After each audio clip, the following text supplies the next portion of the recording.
Tiene publicadas más de 70 publicaciones, ¿eh? Es decir, que esto, por ejemplo, ya es bastante significativo.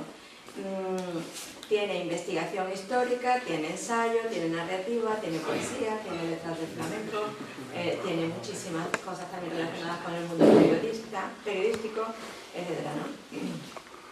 Y desde su faceta de activista cultural, pues ya sabéis, ha organizado exposiciones, ha dirigido seminarios, en los cursos de verano siempre ha también implicado y ha coordinado programas culturales de distintos tipos, ¿no? En su faceta como investigador, él conoce, creo que es la mejor persona que conoce el archivo histórico de San Roque, y entonces él ha buceado por ahí todo lo indecible, pero se ha centrado bastante en el tema que nos ocupa hoy, todo lo que sería el San Roque del siglo XX, especialmente el San Roque de la Segunda República, el San Roque del Golpe, el San Roque después del franquismo, es decir, el San Roque relacionado, vinculado con todos estos episodios que fueron bastante trágicos. También he escrito sobre la burguesía sanroqueña de izquierda, también he escrito sobre la masonería, también he escrito sobre la guerrilla. Es decir, que digamos que este asunto lo tiene tratado desde muchas perspectivas, desde muchas ópticas, ¿no? También ha creado colecciones de libros que las hemos usado todos para acercarnos a las informaciones, como por ejemplo una colección que va sobre estudio histórico que se llama Albalate, o una que va sobre memoria, que es Los Pasos Encontrados. También junto con Juan Gómez Macías han creado colecciones de libros como la de Avalorios sobre poesía, o de narrativa como la de Paralelo 36. Y junto a este asunto de la guerra, bueno, de la República, la guerra, la represión, etc., hay otro tema en el que Antonio es un verdadero especialista, que es el andalucismo histórico, ¿eh? También es porque en San Roque tenemos la suerte de contar con figuras, Francisco Tubino, no sé si lo habéis leído, pero es increíble. Entonces todo ese mundo del andalucismo histórico, los orígenes del andalucismo, también lo ha estudiado. En algunas ocasiones en colaboración con su hijo, que como sabéis, pues lo tenemos ahí cogidito, que nos va a venir seguramente a principios de año, por febrero o por ahí, ¿no?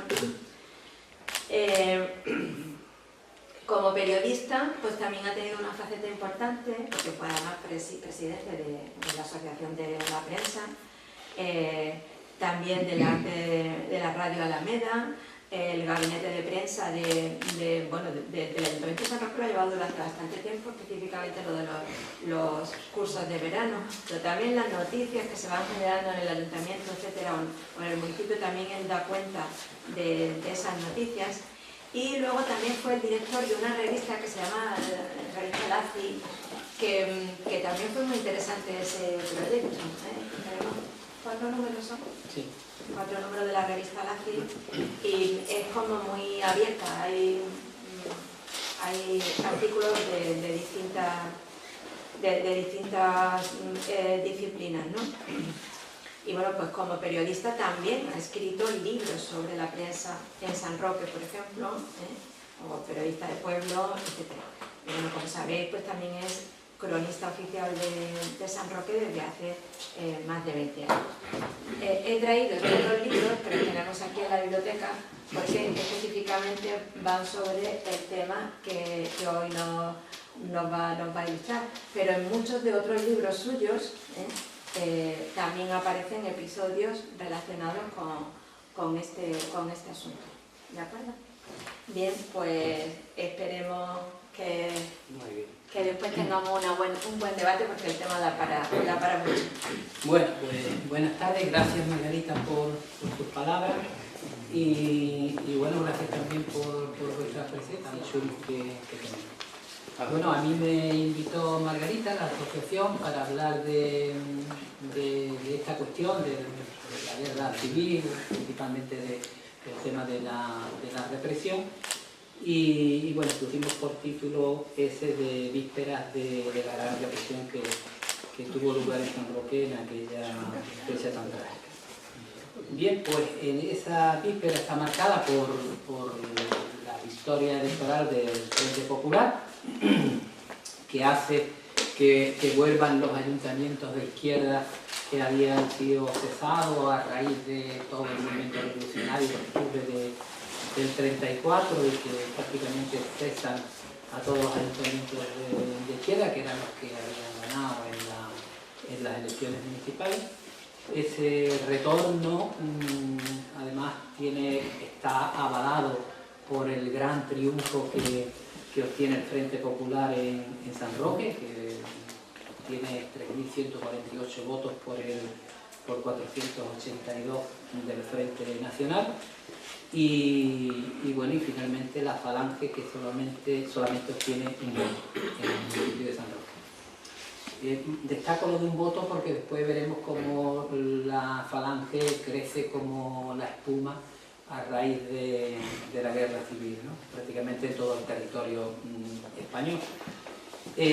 Antonio Galiardo toma la responsabilidad de la alcaldía, retoma, podríamos decir, y en un periodo muy corto, porque en mayo dimite, se cambia de domicilio, se ubica en la línea y asume el cargo su compañero de Izquierda Republicana, Luis Ortega López, que ya venía ejerciendo de forma accidental, ¿no? Porque Antonio Galiardo ya llevaba poco tiempo, o sea, no le dedicaba el tiempo suficiente porque no vivía ya en San Roque. Siguiendo las instrucciones del gobernador civil, Ortega dispuso la recogida de armas sin licencia y la prohibición del tráfico de camionetas. Realmente pues situaba a mucha gente para el tema de manifestarse o de desórdenes públicos. ¿Por qué? Porque estamos ya en un momento muy álgido donde hay casi un combate callejero por parte de los extremos. La Falange ha intensificado sus actos terroristas en prácticamente todo el territorio y hay una respuesta también por parte de elementos de la extrema izquierda. Entonces, pues claro, el gobernador pues manda de alguna manera que ese orden, esa seguridad se establezca. De la misma forma, se procedió a la detención de los derechistas de la localidad, que pasaron a la cárcel preventivamente. El gobernador añadiría después que se pusieran en libertad a los militantes falangistas, pero hay que decir que la Falange en marzo ya había sido suspendida por el gobierno y José Antonio y los representantes de la jerarquía falangista habían sido detenidos. Conviene resaltar que en San Roque había tan solo 2 falangistas con carnet, y que antes de caer preso José Antonio, el fundador de la Falange, Falange había obtenido en las últimas elecciones democráticas el 0,4% a nivel estatal, que suponía 46.000 votos. Bien, pues siguiendo con esa víspera, ¿no? Fueron puestos en libertad, para ver, prácticamente en San Roque se conocía todo el mundo. Tenemos una población de casi 11.000 habitantes, donde hay una coexistencia bastante aceptable entre, aunque hay sus conflictos sociales, pero prácticamente no, bueno, pues la gente se conoce. Fueron puestos en libertad José Sánchez Velasco, que era el juez retirado de la Guardia Civil, que los golpistas nombrarían presidente de la gestora municipal, que sustituye al Ayuntamiento Democrático después del 18 de julio, en realidad aquí desde el 19. Miguel Castilla Delgado, que fue fusilado el 27 de julio por miembros de la FAE. Ángel Rivas Vilaró, que es futuro miembro de la gestora de Verde también. Francisco Villalta Linares, que tras el golpe organizó el requeté local y también se hace líder comarcal del requeté, y que más tarde moriría en el frente. José García Muñoz, José Castilla Delgado, asesinado el 27 de julio y cabeza visible de la celda local también. Alfonso Ahumada Cid, que sería falangista y moriría en el frente. Y después otras 2 personas vinculadas a la derecha local, que es Luis Vázquez Rojas y Antonio Doncel Zarzuela. Consciente del grave momento que se estaba atravesando, el alcalde accidental en ese momento de San Roque, Luis Ortega, es tío de Luis Ortega Bru, hermano del padre, dirige una carta al párroco Muñoz Arenilla, aconsejando, dice textualmente, que mientras que duren las actuales circunstancias y habida cuenta del estado de ánimo de cierto elemento, considero conveniente hacerse saber a usted que durante algún tiempo se suprimiese el toque de campana en esa iglesia, con excepción de los avisos de enterramiento. Ortega se preocupó en todo momento también del mantenimiento de la seguridad pública, reunió a los responsables de los 3 cuerpos que había en la localidad, la Guardia Civil, Carabineros, que tenía bastante presencia en todo el municipio, y la Guardia Municipal, que era como se denominaba la actual policía local. Y se estableció un plan de vigilancia según las órdenes que se estaban recibiendo del gobierno civil. En la medida que se pudo, también se quiso involucrar a los miembros del Frente Popular para que evitasen sucesos violentos en la ciudad. Y además haciendo especial hincapié en las iglesias y en los domicilios particulares de significados como adversarios del régimen. Por la Guardia Civil asistió a la reunión el teniente jefe de línea de San Roque, Orón Ojanguren, que ya conspiraba contra el régimen democrático. Por el cuerpo de carabineros Enrique Lavado, que días antes del golpe militar, 4 días antes prácticamente, se jubila por la edad reglamentaria. Entonces estaba establecida el cuerpo de carabineros, se jubilaban a los 54 años, y fue sustituido por José Hernández y posteriormente, y también asiste el jefe de la Guardia Municipal, Juan Mata, que es fiel a la República. Al día siguiente se produjo un único incidente que tiene lugar en San Roque, que es el más grave que ocurre en el municipio, que se asalta la iglesia de la estación de San Roque, y donde fueron arrojadas las imágenes, ¿no? Digamos que es el único dato que da el alcalde al gobierno civil lamentando esta situación en la estación de San Roque, que era un pueblo especialmente, una zona de San Roque, especialmente muy sensible por el movimiento obrero, una población absolutamente obrera, pues, y donde las huelgas a lo largo de la República habían tenido una presencia mayor que en ningún otro municipio, pues se refuerza la vigilancia. El alcalde pedáneo de Guadarranque, Rodríguez Ferretti, y un vecino, Juan Domínguez, denunciaban, se produce una serie de denuncias al ayuntamiento advirtiendo de que se están produciendo en San Roque pues una serie de reuniones que estas personas que son del Frente Popular, militan del Partido del Frente Popular, comunican para que la alcaldía lo tenga en cuenta, ¿no? Yo he escogido nada más que una, que es del alcalde Rodríguez Ferretti y de un vecino, Juan Domínguez, que denunciaban por escrito, que decían textualmente que había tenido lugar una reunión de elementos fascistas en el bar La Bola de Oro, situada junto al puente del Príncipe Alfonso, en Campamento. Y bueno, el propio gobernador civil, viendo la situación, que cada vez había mayor nerviosismo y que así se respiraba en el aire de que se iba a producir alguna acción gorda por parte del ejército, el propio gobernador civil extendió la posibilidad de ser detenido a forasteros que hasta que no se acreditase su identidad y el objeto de la presencia en el municipio, pues expulsase. San Roque lleva a cabo la expulsión de varias personas que encuentran en las calles aquí, que no son del municipio, por ejemplo de Algeciras y de los barrios. El jefe de la policía municipal los lleva en su propio vehículo y los deja allí en el municipio respectivo. El propio gobernador civil suspende la manifestación del 1 de mayo que tenían convocada aquí la CNT y la UGT, que eran los sindicatos, bueno, los dos únicos y de cierta relevancia, sobre todo la CNT. Paralelo a ello, el alcalde mantuvo reuniones con sindicalistas y patrones. O sea, la vida municipal no se paraliza. Además, hay un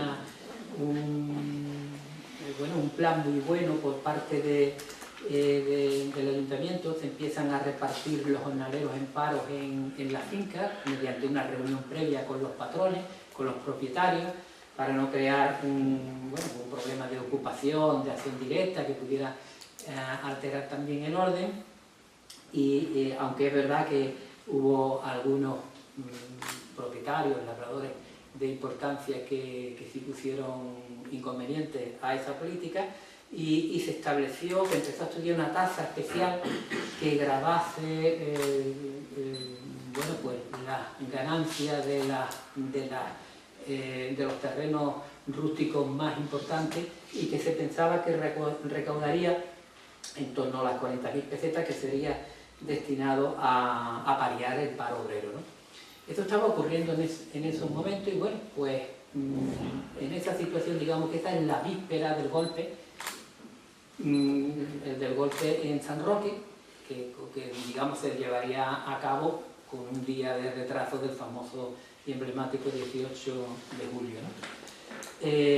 Salvo el intento de cortar el paso a las fuerzas de Algeciras a la altura de Guadacorte el 19 de julio, que es cuando llegan las fuerzas aquí, por miembros de la CNT, no hubo oposición en San Roque, bueno, pues de manera ni violenta ni de ese tipo, ¿no? El teniente Torres del Real, que era cordobés, estaba casado con la sanroqueña María Oneto, formaba parte del complot desde última hora, ya había estado también bueno, con los oficiales que dirigían la rebelión en la comarca, y el teniente de la Guardia Civil, don Janguren, que esperaba el momento también de unirse de manera decidida, ¿no? En la estación, el alcalde pedáneo, Leocadio Rico Campuzano, que es concejal también del Ayuntamiento de San Roque de Izquierda Republicana, que es un hombre bueno, muy bien considerado en el municipio. Asistió, tenía bueno, pues, una cierta cultura que apreciaban bastante los conciudadanos de allí, de su barriada. Había asistido a la Asamblea de Córdoba del año 33 con Antonio Galiardo, donde se discutió el proyecto de base de Estatuto de Autonomía. Mandó que se incautaran las escopetas de los elementos más derechistas de la barriada, donde tampoco hubo enfrentamientos. Sí hubo en San Roque bueno, una llamada por parte de la CNT, pero principalmente del partido sindicalista que lideraba Ángel Ortega, el padre de Luis Ortega Bru, que había sido presidente de la CNT, pero ahora lo era del partido sindicalista, bueno, una rama del anarcosindicalismo que apostaba por la política, y cuyo partido había sido también miembro del Frente Popular, y bueno, solicitan la entrega de armas al teniente Ojanguren, que bueno, contesta con evasiva, ¿no? Y las armas que tienen en los almeros las quitan y las guardan, las ocultan en la noria. Los que tenemos ya unos pocos de años y conocíamos el antiguo cuartel, sabemos dónde se encontraba la noria, y en la calle Herrería, estamos hablando del cuartel de la calle Herrería, y bueno, trató de ganar tiempo para que no da esa posibilidad. Y se imprime una octavilla en una de las imprentas, la única imprenta que había en San Roque, llamando al pueblo a la resistencia. Lo hace el partido sindicalista, se llegan a lanzar algunas octavillas, y en la segunda remesa no se llega a recoger porque empiezan a producirse detenciones de este partido. La primera misa de la mañana, estamos en el 19, registró un incidente cuando un grupo de republicanos suspendió el oficio que impartía el padre Muñoz Arenilla. No está claro esta circunstancia. Alegaron que, dada la circunstancia que atravesaba el país, no era aconsejable que esa reunión religiosa o esa misa que estaba teniendo lugar. Después de las declaraciones de algunos de los detenidos, que precisamente una de las acusaciones que se le hacen es que habían suspendido la misa y demás, pues declaran que se había hecho con respeto, no coinciden con algunas de las personas que estaban allí, pero en cualquier caso esa misa pues se suspende, es uno de los hechos más destacados ese momento.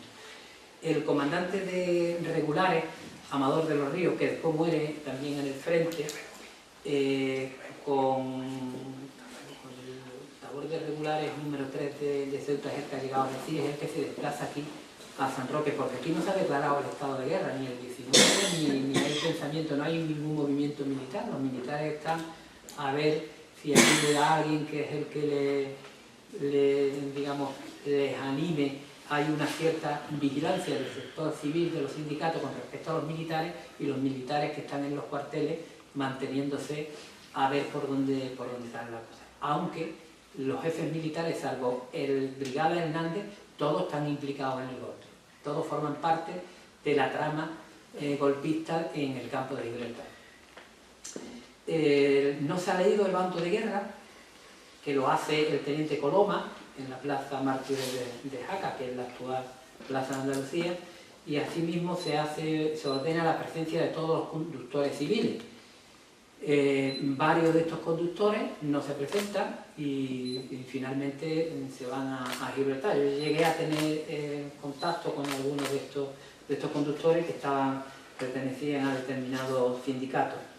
A las 3 de la tarde, el comandante de los Ríos, instalado ya en el cuartel Diego Salinas, telefonea al alcalde, a Luis Ortega, que permanece en el despacho, manteniéndose, como ocurrió, por ejemplo, cuando el golpe del 23 de febrero, ¿no? Nos aparta de su responsabilidad, permanece en su despacho, junto a su hijo Agustín, al que yo y al que muchos de aquí conocerían, y que yo hablé con él. Ya había fallecido el padre, por supuesto, y él me contó personalmente que él no se quiso separar de su padre, y que recibe la llamada de Amador de los Ríos, le dice que ya ha dejado de ser alcalde, que se dirija precisamente a donde estamos, al cuartel, este era el cuartel, y que se considere detenido por las nuevas autoridades. Ortega López baja a la calle San Felipe con su hijo y quedan detenidos en el cuarto de banderas del cuartel.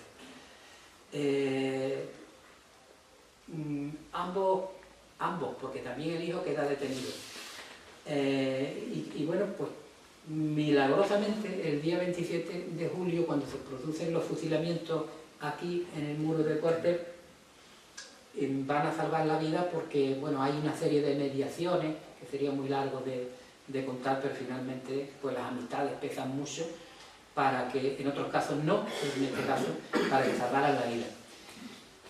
Acto seguido pues se nombra una gestora municipal, donde figura este señor que yo he mencionado, José Sánchez Velasco, que es un alférez retirado de la Guardia Civil. Una gestora municipal es el ayuntamiento, vamos, lo que pasa es que era una gestora, así se denominaba, y a lo largo de toda esa época las distintas que hay se llamarán también gestoras, ¿no? Aquí hay un caso que a mí me gustaría destacar y que habla muy bien de la dignidad de la gente ante una situación de sumo riesgo, ¿no? Y es que el secretario del Ayuntamiento de San Roque, Emilio Cano Linares, se negó a levantar acta de la gestora porque consideró que era un acto ilegal, que había un ayuntamiento democrático, y estamos hablando de una persona que pertenecía al Partido Republicano Conservador. Era un republicano conservador, un republicano de derecha, y que, bueno, era el partido de Alcalá Zamora, ¿no? Fue represaliado, él perdió el puesto de secretario del ayuntamiento, que lo tenía por sus oposiciones, y su puesto de funcionario, ¿no? Pero además es de esta gente que uno tiene que destacarlo, porque incluso después, durante la dictadura, le propuso, como lo dijo su hijo, Emilio Paco Enrique, que incluso se negó a un cargo que le daban en el sindicato vertical, ¿no? Lo prefirió, ¿no? Bueno, quería destacarlo porque en esas situaciones es muy difícil mantener una línea, ¿no? Unos principios. Se produce una espera muy tensa en la ciudad. No hay fusilamiento en esa época, en esos días en San Roque. Mucha gente ya ha huido muchos republicanos permanecen en la ciudad también ocultos. Y sí es cierto que aunque a lo mejor en algún sitio aparecerá, incluso yo lo he escrito, que no había en aquel momento un dato que nos dijera que los republicanos de San Roque se habían puesto en contacto con los republicanos de otros, de Málaga, de la zona gubernamental, en este caso, lo cierto es que sí.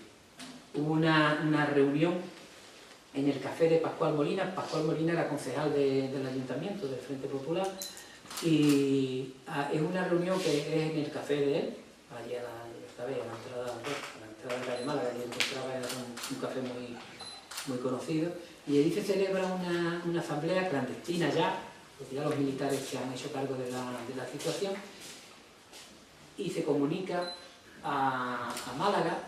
Todavía no sabemos quién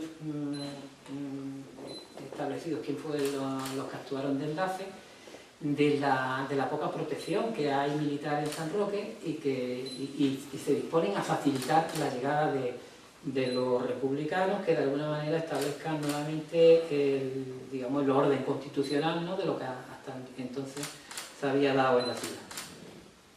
Y bueno, eso ocurre el 27 de julio, que se forma una columna en Málaga con miembros de la FAI principalmente, algunos militares, muy pocos, y un cierto número de carabineros que sí tienen su peso. Bueno, a primeras horas de la mañana entran en San Roque por Cuatro Vientos, que eso yo creo que es ya muy conocido por todos. Sitúan un cañón de campaña junto al depósito del agua, el depósito que es donde está ahora también, y tratan de alcanzar los cuarteles de la Guardia Civil y de Infantería. Con bastante desacierto en el disparo, no lo logran, y entran, digamos, las fuerzas que hasta aquí se han desplazado. Los atacantes tienen como objetivo rendir los cuarteles, el de la Guardia Civil y el de Infantería, donde nos encontramos. El brigada de carabineros que antes he mencionado, José Hernández, se muestra fiel a la República y de manera inmediata entrega el cuartel. Y bueno, pues sabemos las incidencias que ocurren en torno a estos dos cuarteles. El historiador Jesús Núñez ya lo ha mencionado también. Y bueno, ante el cuartel de la Guardia Civil, que es evidente que estaba por el golpe, porque ya los familiares estaban alojados, prácticamente, no todos, pero porque no había espacio, pero todos los familiares, los hijos y todos estaban alojados allí, había un plan de seguridad y de resistencia establecido previamente, con lo cual eso nos habla de que efectivamente había ya una disposición a lo que podía ocurrir. Bueno, pues ante el cuartel de la Guardia Civil se presentan varios grupos de milicianos y presentan rehenes. El hijo del comandante de puesto, aunque el comandante de puesto, que es Colodrero, no es el que está al mando, porque está Juan Gúrez dentro y el jefe de línea, tiene un mando superior. Existe lógicamente un temor de que si se entrega el cuartel están, lo más probable es que los milicianos lo fusilen, porque entre otras cosas han subvertido el orden constitucional, ¿no? Se queda, mandan al hijo, que es un chaval de 15 años, y bueno, se queda dentro y no toman represalia contra la familia que todavía tienen, digamos, retenida. Después mandan al juez de instrucción, a Rafael González Lara, que también se queda dentro del cuartel, y bueno, pues se inicia el ataque. Va un cabo de carabineros a la cabeza, cerca de la puerta, pues recibe un disparo, está herido y demás.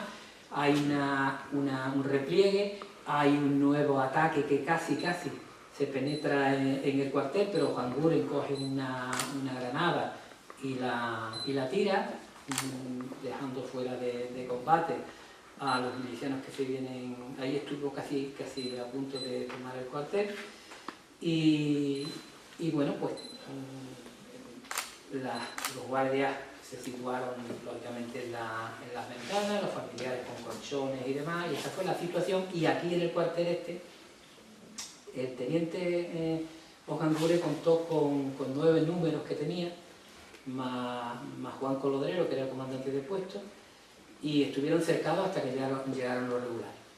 Y en el cuartel, aquí se utiliza como rehén a Ernesto Neto, que es el cuñado de Torres del Real, que es el que está defendiendo entre algún otro vecino de la localidad. Y se trata de traer también como rehén a Amalia Oneto, que es la mujer de Torres del Real. Pero rápidamente interviene Pascual Molina, a la sazón, como he dicho, concejal del Frente Popular, y se hace cargo de los detenidos y los dejan en el almacén a su protección, en el almacén del café suyo, ¿no? Conozco de testigos de la actuación de Pascual Molina, que es otra persona con una enorme dignidad, ¿no? Que después lo condenaron a pocos de años de cárcel, pero yo lo conté de testigos como él, cuando traían a la mujer de la calle San Felipe hacia abajo, cómo se enfrenta a esas personas y a un grito de viva la República, y se hace cargo de los rehenes. No pasa absolutamente nada con ellos, y bueno, el párroco huye de la iglesia, y yo quiero destacar esto porque esto al final se vendió como que fue el párroco el que le salvó la vida a Manuel Mariscal, que era conocido por el pobretón, que nosotros lo hemos conocido, y efectivamente era el pobretón, era una de las personas más pobres de la ciudad, pues una persona con enorme dignidad, ¿no? Este hombre lo oculta en un camastro, haciéndolo pasar como un hermano suyo que está enfermo. Y los que hemos conocido el patio Corea, que era un todo casa, caída, ahí era donde vivía este hombre, en un sitio de absoluta miseria y de ruina. Y ahí le salva la vida.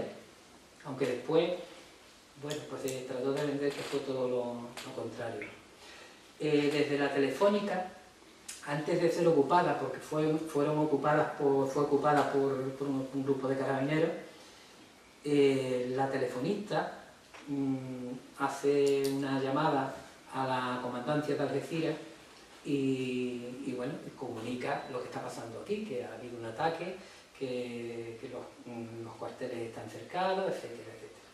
Es una vecina que también hemos conocido, y que su padre, que además estaba también inmerso en el golpe de Estado, se había retirado por la ley Azaña, y bueno, pues muy proclive. Antonio Galiardo, poco antes también, en esas vísperas, le había mandado una carta a Martínez Barrio, al ministro Martínez Barrio, que además era amigo de él, porque habían estudiado juntos y demás, y pertenecían a la masonería. Le había dicho que había que cambiar a los servidores, a las personas que estaban en la central telefónica, porque eran absolutamente proclives a lo que se avecinaba, ¿no? No se cumplió, y al final, bueno, pues eso fue vital, esta llamada que se hizo, porque al mediodía aproximadamente llegan a San Roque las fuerzas de regulares que vienen de Algeciras, al mando del comandante de la ERRAM, la segunda compañía del Pavía, que estaba allí, porque aquí había muy pocos militares, y un grupo de falangistas al mando del jefe de la falange de Algeciras, que este señor se llamaba Luis Granadino. Bien, pues eso, nada más que no hay prácticamente combate, porque nada más que producirse la entrada, por aquí entran en guerrilla, se desplazan en guerrilla por aquí, le abren el cuartel por aquí atrás, por la puerta falsa, que es el cabo Hernández, con el que tuve oportunidad de hablar, me lo contó cómo se produjo, no había habido nada, no había habido un enfrentamiento. Y prácticamente los milicianos abandonan los cercos del cuartel, que de aquí se estaba haciendo desde la Alameda muy mal, porque no había ni una coordinación militar. Yo hablaba con uno de los militares que venían y dije, bueno, que eso era imposible, que cada uno actuaba de una forma, y que no había una coordinación en el ataque. Desde el Salón Alameda, desde el cine de Justo como lo conocíamos, ahí se situaron y de ahí estuvieron disparando, y sin embargo pues no cubrieron el resto del cuartel, en fin.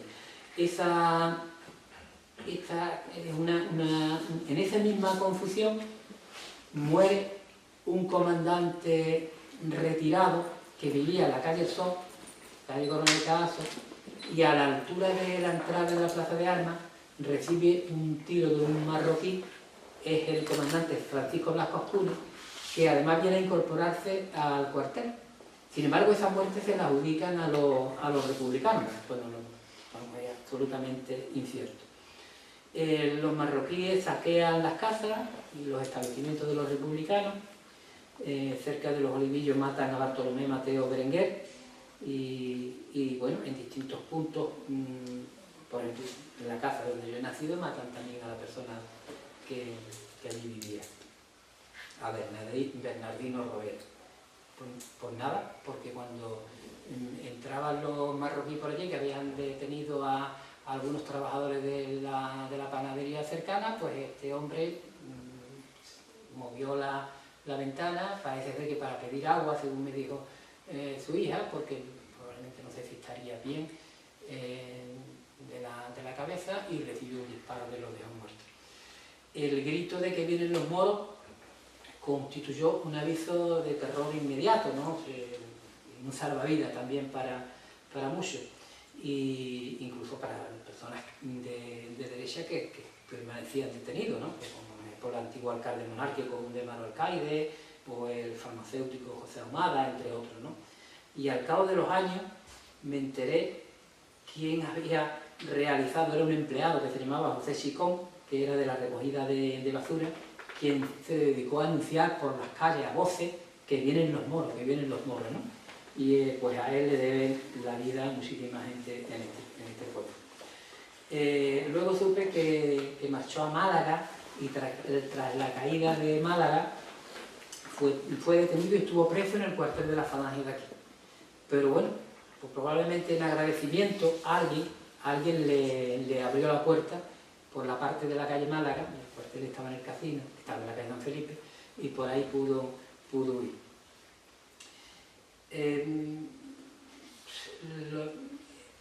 Después está la otra parte, que es la parte más cruda respecto de la actuación de los milicianos.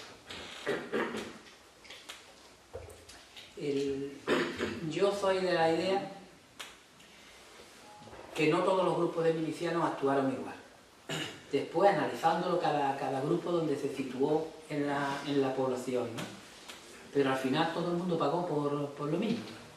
Así, hay que decir que antes de la llegada de los militares de Algeciras, de las Falanges de Algeciras y demás, se produjeron esas detenciones de las que yo también me refería, y bueno, son fusilados, como todo el mundo sabe, en la calle, la calle Coronel Moscoso, esquina con la calle La Plata, varias de estas personas pertenecientes a la familia Castilla, principalmente, Castilla del Pino. Juan López Zafra, que era el secretario judicial, era su trabajo, y en la calle La Cruz, que no precisamente ahí entre esas personas que figuraban ahí, matan al presidente de la gestora, a José Sánchez Velasco, que este sí les había hecho, con la pistola suya, les había hecho frente a la altura más o menos de donde está hoy la guardería Reina Juana, que ahí había como unos casarones y eso. Desde ahí le hizo frente a las milicias y lo detuvieron y lo fusilan en la calle La Cruz, un poquito más arriba de donde él vivía. Entre los fusilados también se hallaba José Castilla, quien muere en el hospital. Castilla del Pino, su sobrino, lo cuenta en Pretérito Imperfecto, en la memoria, lo cuenta él, que era gravemente herido y demás allí. Y lo cierto es que ese espacio, desde Cuatro Vientos hasta la calle La Plata, principalmente se convierte en un terreno absolutamente de muerte, ¿no? Cerca de donde han sido asesinados la familia Castilla, los regulares que ya han entrado en la ciudad dan muerte de un tiro en la cabeza a un joven sindicalista, muy conocido aquí, José Aguilar Sánchez, que todo el mundo lo conocía por libertario, y también cae el verdulero José Veragil, a quien sorprende con un brazalete rojo, que no tenía nada que ver con la política en absoluto, pero cuando entran los milicianos, pues reparten los brazaletes para que la gente se lo coloque, y se le olvida que se debe aquí de quitárselo, y finalmente lo fusilan en plena calle Málaga los regulares.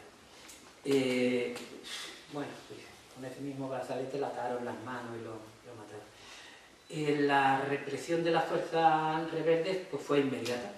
El que no pudo coger un camión y se quedó aquí lo tenía claro, porque no tuvo ya posibilidad, no tuvo escape. En Cuatro Vientos, conocido también, en aquel momento se conocía también por el punto Cuatro Vientos, en aquella época recibía Santos Castillo Toscano, era un republicano sin militancia política ninguna. No pertenecía a ningún partido, pero el nombre republicano, era incluso conservador. Cuando entraron por este lugar los milicianos se vio obligado a dar leche y algunos alimentos, y como en muchas viviendas colocó en la suya también telas rojas que quedaron allí, y finalmente lo detienen. Los regulares entraron en la casa, yo he hablado con las hijas y bueno, aquello fue tremendo, porque llegan, se llevan a su hijo Antonio de 14 años, a Fernando Palma Maza, que fue padre de un alcalde de esta ciudad, ¿no?, de Fernando Palma, que era novio de una de las hijas de Santos, y a dos cabrerillos conocidos como los turreños, de 12 y 10 años respectivamente. Pretendieron llevarse a las mujeres también, los regulares, y eso fue evitado por un oficial del ejército, ¿no? Si no, no sabemos lo que, bueno, podéis imaginar lo que hubiese ocurrido. Al grupo unieron a un afilador que era de la línea, este hombre, y estaba alojado en una pensión cercana, la pensión Puñales que se llamaba. Los llevaron a pocos metros de la casa, porque vivía, el Castillo vivía aproximadamente donde está hoy el cuartel de la Guardia Civil. Los llevaron a pocos metros de la casa, desde donde se escuchó de lleno la descarga del fusilamiento. En la Posada del Toro, que hoy no existe, pero que está muy cerca, la calle Posada del Toro, que la conocemos todos. De esta descarga lograron salvarse Fernando Palma Maza, con una bala que le había rozado la cabeza, y Antonio Castillo con un tiro en el cuello.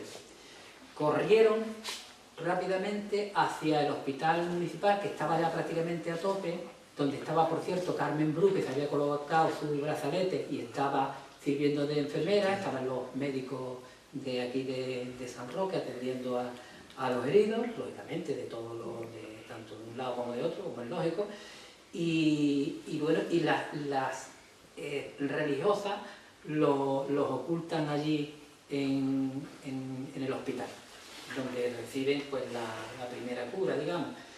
Las monjas pudieron salvarles, pero no pudieron hacer nada por el resto de heridos republicanos que estaban siendo atendidos de las heridas por los doctores, Marenco y Bermejo, si no recuerdo mal, y la vecina Carmen Bru, a quien posteriormente, como todos saben, fue detenida y asesinada en el término de Tarifa. Máxima Castillo, la hija de Santos Castillo, me comentaba que la descarga que acabó con su padre pudo ser también la del final de su hermano y de su cuñado, claro, y que no fueron más que el prólogo de las que habían de producirse constantemente, que ellos vivían al lado del cementerio. Y me decía, lo voy a leer textualmente, bueno, al final se tuvieron que marchar de allí. Y dice, llegaban los camiones cargados de gente, dice, muchas veces de la línea. Escuchábamos los gritos de los que iban a morir. Una noche mi madre abrió la ventana que daba al camino y un falangista le ordenó que la cerrara o se la cargaban a él también. Otro fusilamiento importante en cuanto al número de personas fue el llevado a cabo aquí, en el Camino del Almendral. Que aquí sí ya es de donde se estaba Luis Ortega y su hijo, pero aquí matan, yo creo que fueron 11, lo que pasa es que no están identificados, pero creo que fueron 11. Mataron a Ceferino Maestro Novoa, que era de Unión Republicana, que era un hombre, bueno, era abogado y había sido gobernador civil de Huelva. al brigada de carabineros José Hernández, el que al principio me he referido, que fue leal a la República. Bueno, el cuerpo de carabineros fue fiel a la República. Aquí en San Roque, el cuartelillo de la calle Carmen se opuso al alzamiento, que era el que mandaba. No Acier del Torí, que era mandado por un sargento. Dieron muerte también aquí a Ramón Segovia Canela, familia del cantador, ¿no? Todos de izquierda republicana, y a los socialistas Benito Pulido Alba y Jerónimo Morata Parrado, que no hace mucho están buscando datos las familias. Yo le di algunos, los pocos que pude conseguir de este hombre. Y al vecino de idea republicana, sin adscripción política, Antonio López Ruiz, que es el padre de María López, que bueno, también alguna vez me he referido a ella, que pasó por un calvario enorme, ¿no? Por sus ideas republicanas y demás. Y se salva de la descarga Francisco Sánchez Pérez, que era sindicalista, que recibe un disparo en el brazo, y después, yo pensé que había sido el único, en ese mismo fusilamiento se salva otro, Miguel López García, natural de Jimena, pero vivía aquí en San Roque. De hecho tenía su familia, tenía 6 hijos aquí, y se salvan los dos que finalmente acaban en Jimena y después acaban ya en Málaga. Y en el caso del sanroqueño, que era conocido por el guardacalle, Francisco Sánchez Pérez, cuando cae en Málaga lo fusilan a él y al hermano. Y no hace mucho conocí otro caso de un sobreviviente de una descarga, que era el vecino de Guadiaro, Francisco Gil Ramos, que lo conocían por caracoles.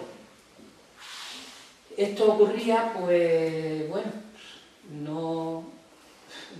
Si a veces se llevaron aquí al menos 2 personas de Guadiaro que recibieron el tiro de gracia sin haber sido tocados en el fusilamiento prácticamente, que no era el tiro de gracia, que lo mataron de esa manera. O'Donnell Van Buren mandó detener al brigada de carabineros Hernández, a un sargento y 5 carabineros que habían ocupado la central telefónica, y que esta gente no se entera que las tropas regulares prácticamente han entrado en la ciudad. No les da tiempo a retirarse y los detienen. La central telefónica, lógicamente, pasan a manos de las autoridades militares rebeldes y fueron fusilados. Esta gente fueron fusilados. El brigada Hernández es una persona muy curiosa, porque además era inventor. Llegó a inventar hasta 14 cerraduras sin llave. Y hay una entrevista en el Heraldo de Madrid, a una página completa, entrevistándolo. Un hombre muy curioso, de una cultura muy grande. También los familiares ahora están tratando de localizar los restos en San Roque, ¿no? Unos nietos que también viven fuera, pero tienen, bueno, es lógico que quieran recuperarlo. Son algunos ejemplos de aquel fatídico día, y a partir de entonces, aunque el frente se situó en Guadiaro, que hasta agosto no cae, se inició una represión de la que pudieron escapar muchos republicanos que se desplazaron hacia la provincia de Málaga. En una relación firmada por el presidente de la gestora municipal, fechada en febrero del 37, se da cuenta de 53 muertes, incluyendo las 6 que hicieron los milicianos de la FARC. Al final de la nota se señalaba textualmente: a los muertos del día 27 de julio fueron asesinados por los rojos en el asalto que dieron dicho día a esta ciudad, y los muertos del 28 los fueron ocasionados por el salvamento prestado a la población por las fuerzas del ejército salvador. Con posterioridad han ocurrido, decía, otros fallecimientos cuyos datos aún no han podido recabarse. La información no se corresponde con la realidad, ya que las víctimas causadas por los rebeldes lo fueron el mismo día 27. Y como se reconoce en la nota final, habían ocurrido otras muertes. Las víctimas del 27 aparecen registradas en el libro de inhumaciones del ayuntamiento sin que figurasen las causas y con fecha de 30 de julio. No se registraron hasta entonces. Y en el mismo libro, el 13 de agosto, aparecen registradas 13 personas más sin que tampoco figuren las causas, junto a 4 con nombres y apellidos, figuran 6 bajo el epígrafe "un hombre desconocido", circunstancia que figura también en la relación de los habidos el día 27, que el número de 4, aunque en uno se dedica al apellido de la Cieva o de la Cierva, un hombre desconocido. Lo mismo ocurre en 10 ocasiones en la relación de muertos de la primera lista mencionada de febrero del 37, contando esos desconocidos, los ejecutados en un solo día, el 13 de agosto, yo los calculo en más de 30. Tras la caída de Málaga, las víctimas son sometidas a consejos de guerra, porque hasta entonces no se habían celebrado ningún juicio, ningún consejo de guerra. Carmen Bruno no encontramos el sumario, es que a Carmen Bruno no la juzgan. A Carmen se la llevan. No la fusilan en San Roque, porque Carmen era una persona muy querida en el pueblo, era una persona además absolutamente muy noble, muy dulce.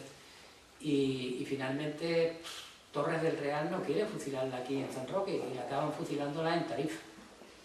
Y siempre había gente que tenía una cierta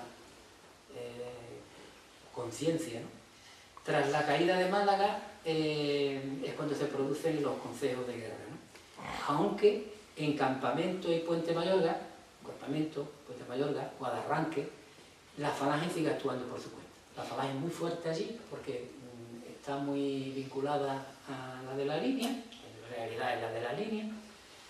Y bueno, hay un consejo de guerra sumarísimo que en abril de 1937 condena a un montón de gente a muerte. Hay un montón de condenas, pero en este caso me parece que eran 13, fusilan a Diego Moya Rojas, zapatero de 27 años, José Mena Ruiz, jornalero de 44, Francisco Pineda Ruiz, jornalero de 39, Antonio Salas Mendoza, policía municipal de 26, Antonio López Vidales, jornalero de 25, Antonio Salas González, barbero de 27, Alonso Pérez Espinosa, jornalero de 52 años, que se salva del fusilamiento y le pegan el tiro en la cabeza, José Doncero Caña, de 29 años, jornalero, Antonio Montañez Díaz, jornalero de 38, María Castillo Corrales, de 27, Francisco Castillo Jiménez, jornalero de 33, Manuel Vázquez de la Chica, carpintero, de 24, Francisco Rueda Gil, de 29 años,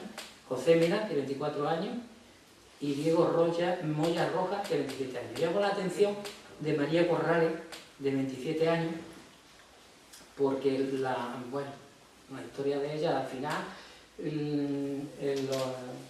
llegué a conocerlo uno de sus hijos, y él me conoció a través de lo que había podido leer y ya se pudo enterar. Aquello fue muy duro porque la fusilan y estaba embarazada de 5 meses. Y hay un crimen especialmente execrable, que es el de la familia de Miguel Bermejo, propietario del Cortijo El Gordo, que había facilitado refugio y alimento a los vecinos de Guadiaro que huían de los regulares, de las fuerzas que entraron allí. Miguel Bermejo, el marido, con 38 años, María Pacheco, la esposa, con 36, y los hijos, Rafael, Francisco, Miguel y María, de 10, 8, 6 y 4 años respectivamente. Los cadáveres aparecieron en el campo. Este múltiple crimen fue atribuido a los republicanos, mientras que estos acusaron a los regulares que actuaron por venganza. La misma versión que mantenían los vecinos de Guadiaro, a los que tuve la oportunidad de conocer y conocían, porque conocían a esta familia y estaban muy agradecidas de la actuación. Sin embargo, el bando vencedor adjudicó las muertes a los enemigos, hasta el punto que el día 31 de octubre del 36 se oficia una misa en sufragio de los asesinados vilmente por los rojos, como recogía aquella esquela publicada. También sabemos que en la estación de San Roque, el 3 de febrero del 37, junto al cementerio, fusilaron al auxiliar de farmacia Diego Pitaluga y a sus hijos José y Francisco, respectivamente. Habían sido detenidos en Jimena y trasladados al término de San Roque. Eran miembros todos de Izquierda Republicana. En San Roque también mataron a Evaristo Ramos, masón, hombre liberal y auténtico humanista, que es muy conocido. A Juan Velasco Medina, venerable maestro de la Logia Lazi, incluso al exalcalde pedáneo de Guadarranque, Eugenio López Rojas. Bueno, digo incluso porque Eugenio López Rojas había sido alcalde durante el bienio conservador, que se llamó bienio negro, ¿no? Sin embargo, pues lo acaban matando. Allí me comentaba un señor mayor, ya fallecido, que que se limitó a una discusión con un falangista, que ya sabemos quién es el falangista, en una taberna, y llevó a su detención y a su posterior fusilamiento. Era un hombre que no había tenido nada, ni formaba parte del Frente Popular ni nada. Y es que me he referido al puente y campamento porque allí la autoridad la ejercía el jefe de la falange, alférez retirado del ejército, Justo López Rodríguez, que fue una persona sanguinaria en toda la extensión de la palabra. Sembró el pánico hasta el punto de que nadie quería cruzarse con él por la calle. Mataba por matar, era una... Los grupos que él mandaba destacaron por su violencia. Eran hasta el punto de que 2 falangistas cortaron la nariz y las orejas de uno de los ejecutados y, gastándose de la hazaña, los arrojaron en el bar de los 3 hermanos, que sí, el bar de los 3 hermanos existía también, y Justo López los felicita por escrito. Y eso consta en todo el proceso que le levantan. Una de las víctimas fue el vecino de la colonia de Puente Mayor, de Andrés López Jiménez, que le conocían por Patarra, era un hombre muy popular, que participaba pues, en los carnavales y demás, y que bueno, pues lo sacaron de su casa, lo ataron y lo llevaron andando, tirando por un caballo hasta el cuartel de la línea, y la familia no supo nada más, y así me lo comentaron sus hijas. Sus acciones figuraron hasta qué punto eran tan criminales que se filtra a la prensa internacional a través de Tánger, y aquello hacía un especial daño a los sublevados, ¿no? La situación de Justo López empeoró cuando llegó, se sentía tan seguro, a proferir insultos contra Queipo de Llano, contra el jefe del Ejército Sur, que conocido como el Virrey de Andalucía. Y a ello se unió una denuncia del alcalde de Campamento sobre el enriquecimiento que había tenido a costa de las víctimas, pues ya contaba con 3 casas y una de ellas de lujo. El propio Requeté de la zona denunció a la brigada y se acusó a Justo López de incluir en el grupo que iban a fusilar a Emilio Borrego, hombre conocido en el municipio, que se dirigía a San Roque, estaba con una familia en Campamento, el camión que viene con la gente a fusilar para frente de los 3 hermanos, y este hombre con toda inocencia dice: ¿me podéis llevar hasta San Roque? Él lo mete en el camión, lo lleva hasta el cementerio donde iban a fusilar los otros y acaban fusilándolo. Entonces, eso está en el expediente de esta persona. Como digo, entraron a nivel internacional, se conoce, y finalmente lo detienen. Lo detienen, y es que es increíble porque es que es el exponente más claro del crimen en toda la zona, en todo el campo de Gibraltar. Es verdad que junto con él hay otra gente que destacan, ¿no? Que son personas que bueno, con esa mala sangre actuaron, pero él fue el que más seguro se sintió, el que estaba por encima de todo, y bueno, pues se permitía pues criticar al propio Franco, al propio cuando estaba bebido en los bares, y finalmente acaba fusilándolo la propia dictadura. Es un caso curiosísimo, vamos, no conozco otro. Y después, bueno, hay otro elemento que yo creo que es fundamental en la represión, sobre todo los masones, que es Griffith. Emilio Griffith es un personaje del que todavía incluso están escribiendo artículos a nivel de prensa nacional y demás, y todavía no se ha aclarado realmente quién era. Emilio Griffith era miembro del Cuerpo de Investigación y Vigilancia, que era digamos, la policía secreta. Y estuvo destinado como escolta del ministro Martínez Barrio, que, bueno, como se sabe, fue gran maestre de la masonería. Y esto le permite a Griffith tener acceso a mucha información sobre los masones. Y eso va a generar una serie de detenciones de masones de toda la comarca, puesta en marcha por él, ¿no? Pero este es un personaje también siniestro, que parece ser que actuaba de agente doble de Inglaterra, fue detenido y murió en extrañas circunstancias también, pasó detenido a Sevilla, muchos dicen que murió en Sevilla, en la detención, otros dicen que fue trasladado a Salamanca y allí lo matan. El caso es que es otra persona completamente siniestra para San Roque y para toda la comarca, porque era el delegado, se transformó en el delegado de Queipo de Llano en toda la zona. O sea, mandaba más que todos los alcaldes, mandaba más que todo, era el que mandaba.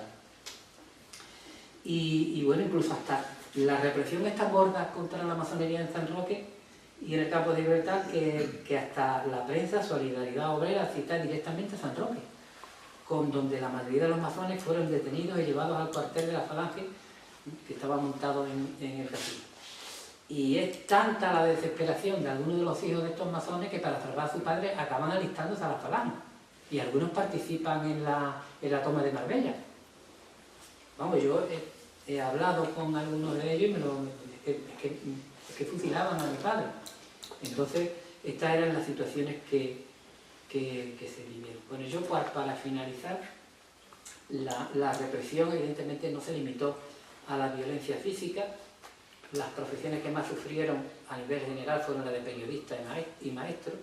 De esta última, en esta ciudad, fueron varios. Francisco Garrido Galindo fue uno de ellos.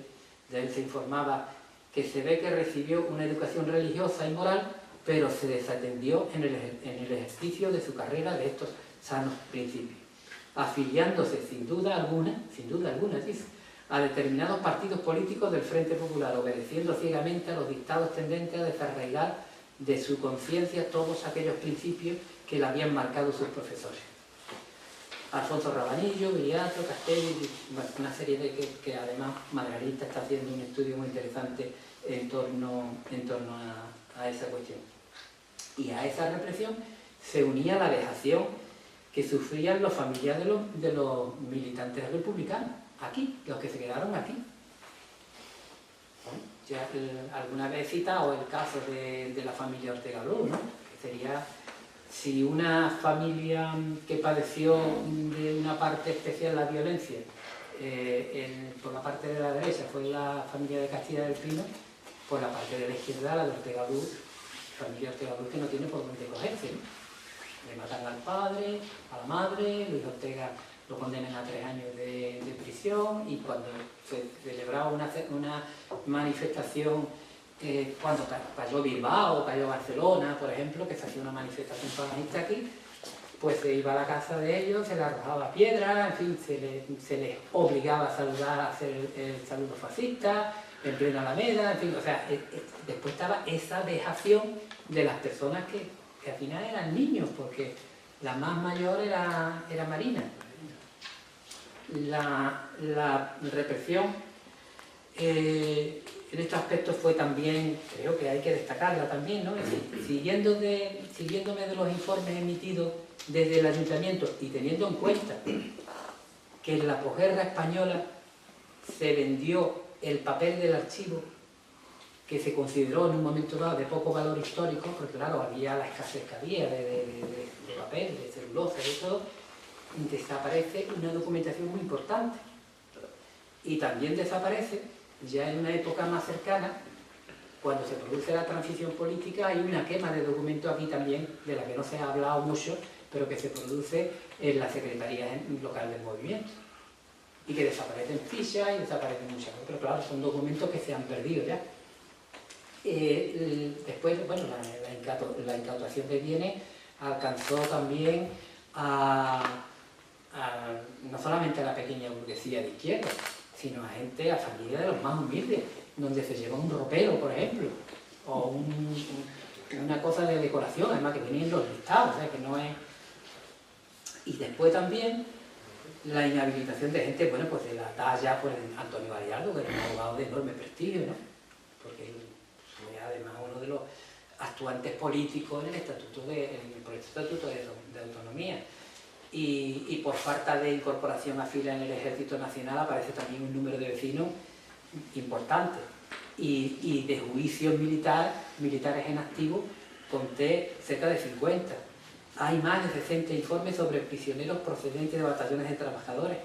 Todavía en 1942, cuando se redacta un plan de evacuación de San Roque, porque se pensaba participar en la Segunda Guerra Mundial, en la cárcel de San Roque, que estaba como sabéis, en los cañones, había 134 personas hacinadas. Yo las he contado una por una, y estamos hablando pues del año 42. En una lista confeccionada de 1938 aparecen más de 300 personas que huyen a la zona republicana. Es una lista que hace la alcaldía con premura, sin información real y consecuentemente incompleta. Incluso aparece Carmen Bru como que se ha ido a la zona republicana, y Carmen Bru ya había sido asesinada al principio de la guerra civil. Según el libro de refugiados en Marbella, tan solo en diciembre de 1936, que habían transcurrido poco, la mitad de año de 6 meses, se hallaban en la ciudad 698 adultos de San Roque. Entre ellos estaba tu madre, Esteban, y mi padre. Y había más de 200 niños. Yo tendría mucho más de 200 niños en una situación de refugio. En Marbella nada más, que no todo el mundo se sitúa en Marbella. En cualquier caso, fueron muchos los que huyeron y, bueno, aquella parte de esos sanroqueños forman parte, decía, valga la redundancia, también de la oleada de civiles que hoy es conocida por la Levantada, que es cuando cae Málaga, donde se habían situado muchos sanroqueños y donde millones de personas mueren por los bombardeos de la aviación y de la Marina Rebelde disparando contra los civiles. Pero si una población importante sufrió en alguna medida la represión, ya decía la que permaneció aquí, ¿no? Aquellas manifestaciones famosas que eran coronadas con discursos de las nuevas autoridades, con el párroco, ¿no?, a la cabeza, eran ajenas al pueblo. Si veis alguna foto que se conserva de aquella época, hay muy poca participación de la gente. No solamente por el miedo, sino porque es que si no la mayor parte de la población, una parte importante de la población estaba fuera. San Roque tenía una tradición republicana y liberal muy importante, que tiene lugar a todo lo largo del siglo XIX. Y siempre que había unas elecciones con el mínimo tono libre, ganaban los republicanos, ganaban los liberales, y siempre esa era la tendencia que había en San Roque. Y después, bueno, San Roque tuvo la humillación de contar a la Legión Cóndor alemana aquí, que estaba en este mismo cuartel, la Academia de Sargentos Provisionales, que hasta en la Alameda hubo un monumento dedicado a Mussolini y a Hitler, ¿no?, una especie de monolito. Bueno, no sabemos con exactitud la cantidad de gente que muere en San Roque. Pues en San Roque, de los que no se sepa, ya hay catalogados más de 100 personas por el lado republicano y 6 personas por el lado de la otra zona. Los de la otra zona no tienen problemas porque efectivamente eran identificados, recibían los homenajes, etcétera, etcétera. Los demás pues están todavía bajo alguna fosa que los cubre y no sabemos, porque probablemente no tendremos tiempo en sacarlo. Bueno, en cualquier caso, hasta el año 47 se producen los últimos ejecuciones extrajudiciales, que son los hermanos Cava, a los que la Guardia Civil les aplicó en 1947 la ley de fuga. Castilla del Pino habla de más de 200. 150 decía el Congreso Internacional de Historia y Memoria. Yo, al menos los localizados por mí, se acerca a esta última cifra, no se acerca, ya superan los 100, pero me temo que puede ser superada con creces. Porque ya situamos a San Roque, probablemente, si no en la población, la que sufrió más represalias en cuanto a víctimas mortales de toda la provincia. Y probablemente sea de alguna de Andalucía, sin contar las capitales. Y bueno, y si a ello unimos, que ahí nos vamos a perder los presos de la terrible compañía de Castillo de Sierra Carbonera, pues ahí ya muertos de hambre, de enfermedad, o asesinado de un disparo. Yo tuve la oportunidad de contactar con gente que había estado ahí. Normalmente era gente del PSUV de Cataluña, del partido del PSUV, que ya no existe, pero sí que contacté, que se encontraban en Francia exiliados, y tengo escritos de ellos y me contaban. Eso quizás merezca una investigación aparte, no la realizaré, pero habrá gente que esté más preparada y la pueden hacer. Y bueno, me hablaban, que después me coincide con otros que me cuentan la misma. Yo he procurado siempre contrastar esas historias, de uno que intentó fugarse y lo atan a un palo desnudo y aparece muerto de frío. Vamos, historia absolutamente tremenda. Entonces, ya digo que una represión terrible recordada por distintos historiadores, recientemente con ocasión de algunas declaraciones que incluso un político conservador hizo, ¿no?, afirmando que la guerra había sido una pelea entre abuelos, bisabuelos, analizando aquella tragedia. Se recordó que aquella tragedia costó 600.000 muertes en la guerra, y finalizado en la guerra hasta 1946 se fusilaron a 50.000 personas de manera extrajudicial. Luego se creó un entramado legal, como decía, para poder legitimar la rebelión y legalizarla. Tan solo en enero de 1940, según las cifras oficiales de estos historiadores, había 270.000 presos políticos, de los que más de 4.000 murieron por enfermedad y condiciones extremas. Se crearon 300 campos de concentración por los que pasaron 500.000 de personas, que se dice muy pronto. Se utilizó a los presos como obra barata, cuando no esclava, en el Valle de los Caídos, por ejemplo, en los fortines, en las carreteras. Y decían estos historiadores que cuando el entonces magistrado, en 2008, se trató de abrir por el juez Garzón, ya, el tema de una causa de la memoria histórica, las asociaciones de memoria aportaron 143.000 nombres, más de 143.000 nombres de desaparecidos, que no es fácil, ¿eh? Pero la acción represora no quedó ahí. Como he dicho, se creó un sistema de depuración de funcionarios, empleados, maestros, ferroviarios, muchos, ¿eh? De la estación de San Roque hay un montón de depurados ferroviarios, casi todos eran de los sindicatos. Se incautaron los periódicos republicanos, se depuraron a periodistas, algunos fueron fusilados, se persiguió la lengua vasca, la catalana y la gallega, que se prohibió. Se extendieron multas incluso sobre personas que ya habían sido fusiladas. El caso más famoso es el de Blas Infante, ¿no?, que tuvo que pagar a la viuda una multa cuando se sabía que había sido fusilado. Se incautaron bienes, como he dicho, se impuso la censura y se relegó a la mujer a las tareas domésticas, al cuidado de los hijos y a la satisfacción del marido. Esa ha sido la realidad. Las personas LGTBI fueron perseguidas y se le aplicó la ley de peligrosidad social, y en definitiva se quiso imponer una limpieza ideológica, haciendo desaparecer en este país la población de izquierda. Se pretendió con todo el esfuerzo. Y bueno, yo no quiero extenderme más, porque es que con el último testimonio que a mí me facilitaron, fue uno de los jóvenes que se ocultó tras la matanza del 27 de julio. Yo creo que ya este libro, bueno, pues habría que ampliarlo porque van apareciendo cada vez más cosas. Que me estuvo comentando, me dejó escrito, cuando huía ya, se ocultó, pero cuando huía, vi muchos montones de tierra movida al pasar por el cementerio. Iba camino de la zona gubernamental, señalando que allí había varios cadáveres. Algunos hasta asomaban alguna pierna o brazos por encima de la tierra que apenas los cubría. Esto lo escribió uno de ellos. Pero yo no me quiero extender, pero es que fue tan imponente que hasta antes había hablado del alcalde de Guadarrama, pues de José Pérez Delgado, que en la masonería era conocido por Demófilo, y como Demófilo lo conoció todo el mundo en San Roque, que además militaba en el Partido Radical de Lerroux, acaba en la cárcel.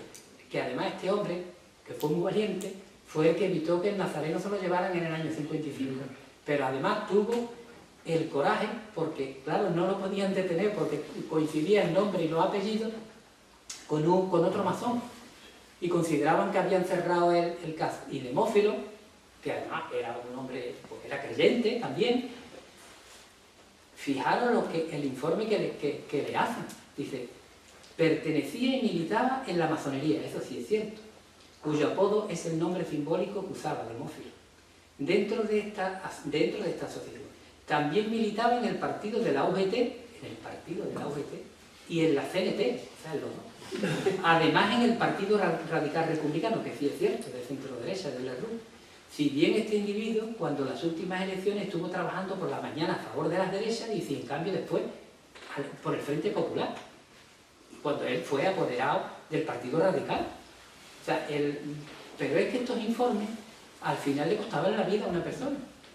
Y Demófilo no es que esto es anecdótico, pero Demófilo, bueno, anecdótico por decirlo de alguna manera, es que Demófilo, como no lo llegan a localizar, eso me doy cuenta después, cuando me doy cuenta que hay otro masón que tiene los mismos apellidos, y además de que está en Sevilla preso, y dice, no, es que ya está preso.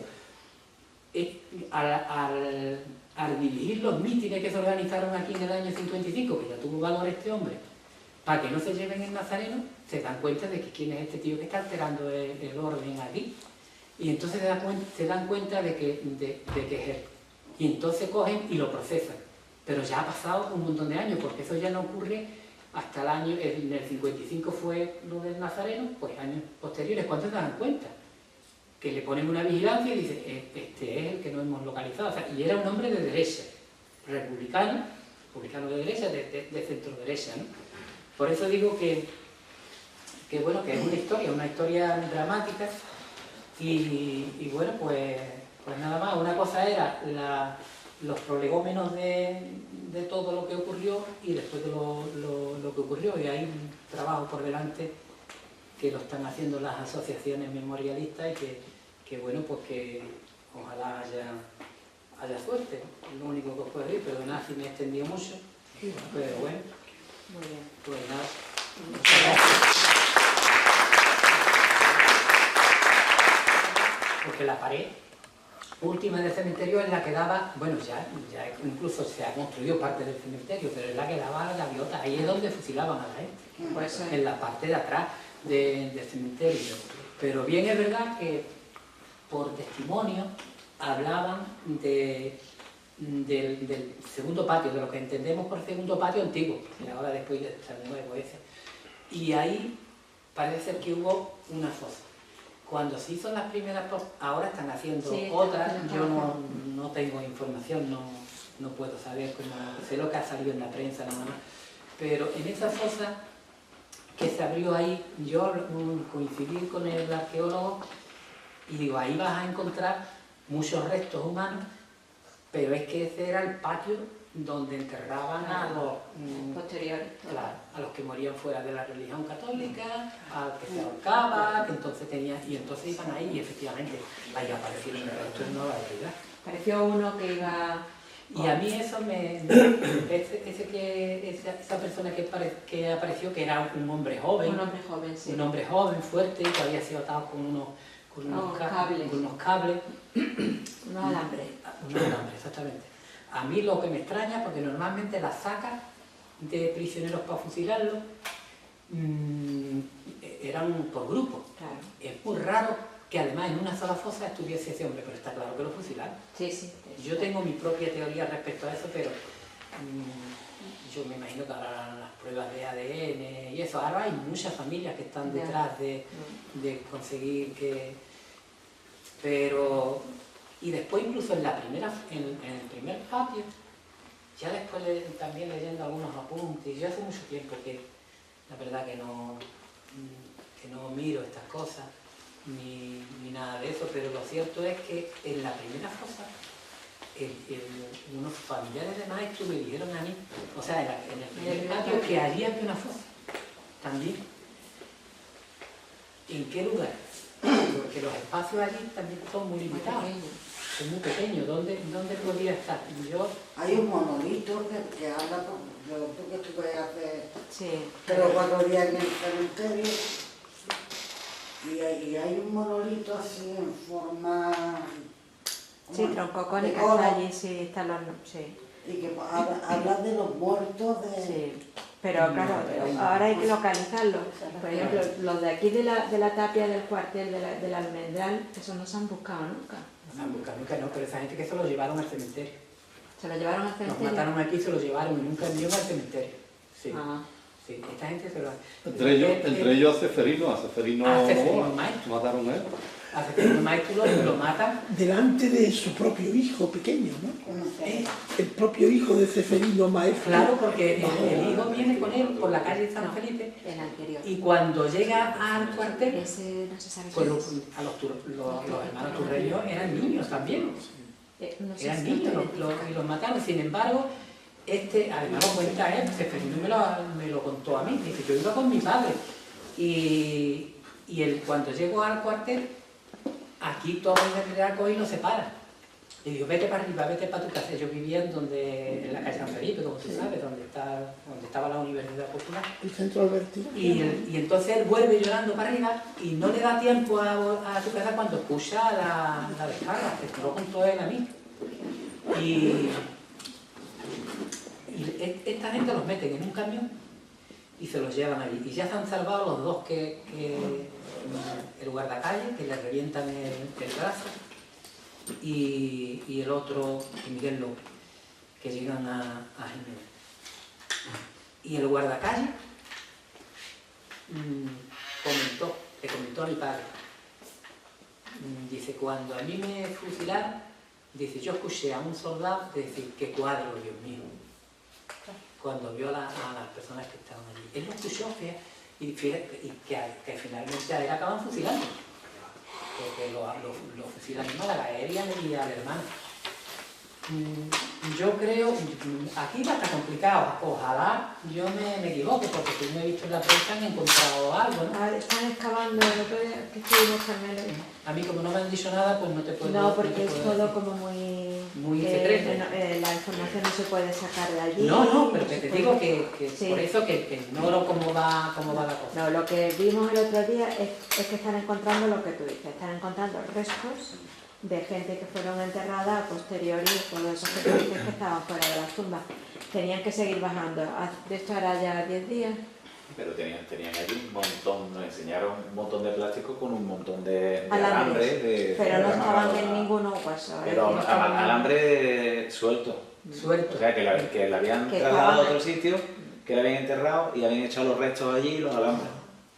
O sea, Pero que había, o sea, no había cuerpo. indicios, pero no han, Lo todavía más, no lo más había- significativo es el joven ese, que se ve además, vamos, se ve por las Sí, indicaciones sí, que sí. te da el especialista, que era joven, muy corpulento y pues, que lo habían matado, lo habían fusilado. Lo que pasa es que a mí me extraña, porque es que yo tengo mi propia teoría sobre eso. Yo no creo que sea de, vamos a ver, sí creo que es un fusilamiento, pero no de los días de la guerra civil, sino de la gente que reprimieron, probablemente sea un guerrillero.